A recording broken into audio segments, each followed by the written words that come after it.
Thank you, Deputy Speaker. In this pro-inflationary environment, Deputy Speaker, people are hurting, and I'd like to pull the veil back as to what's actually going on in my patch. In my patch in Higgins, renters are leaving the electorate.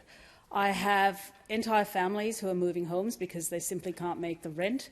I've got mortgage holders who purchase beautiful homes in beautiful tree-lined streets at a time when the RBA told them that interest rates would be flat for the foreseeable future, and they are at their limit with respect to mortgage repayments. I've also got a group of people who are sleeping in their cars in public spaces, and this is happening not because they don't have jobs. They do have jobs, they just can't make the rent.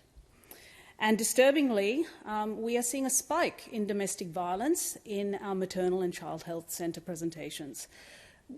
Women are presenting with features of coercive control. And if you join the dots, you would think that this may be due to pressure on household budgets and certainly financial stress.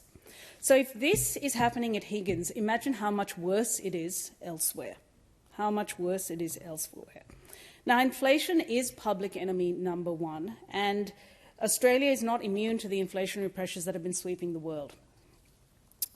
Except in our case, inflation is now moderating. It is moderating. It was 6%, around 6% when we came to government. It peaked at around 8% in December of 2022, and it's now currently trending at about 4%. So it is coming down, but it is still much too high, and people are hurting. As a result, we had to make the difficult choice to rejig the tax cuts. And we did this because of persistent and sustained pressure on household budgets. People have run down their reserves, and we had to make a decision. This was not a decision that was made lightly. It was done with a lot of consideration.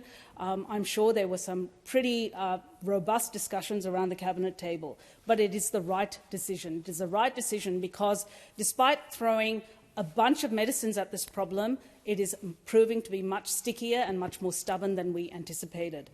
And the medicine we threw at this included cheaper childcare, free TAFE courses, urgent care clinics. We have an excellent bulk billed urgent care clinic in Prahran, just up the road from where I used to work at the Alfred, which offers bulk billed care, walk-in basis, no appointments needed. You can have your diagnostic tests, whether your x-rays or your pathology, at the Alfred across the road. And your results are then given to you within a couple of days with the electronic systems speaking to each other. Absolutely seamless. And when I visited, I found that at least 20 patients a day are being diverted from the Alfred's emergency department to this urgent care clinic. So it's already easing the pressure on our busy emergency departments. We also boosted bulk billing. In fact, we're trying to arrest its collapse by tripling our bulk billing incentive, and we found that we've actually increased bulk billing by 2.1%. That's 360,000 extra presentations that have been fully bulk billed since we brought in this legislation. Not only that, we're trying to repair the safety net. We boost Commonwealth rent assistance by 15%, the highest increase in 30 years, and I've actually helped constituents in my patch with this.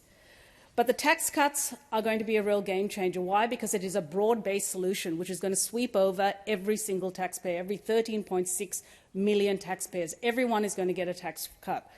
And in Higgins, that will equate to 85,000 taxpayers. In fact, 3 in 4 taxpayers will be getting a bigger tax cut under us compared to the previous Morrison regime. And who are these people? These people include women. 90% of women are going to be getting a tax cut. That is a game changer, particularly at a time when productivity has been moribund for the last 60 years.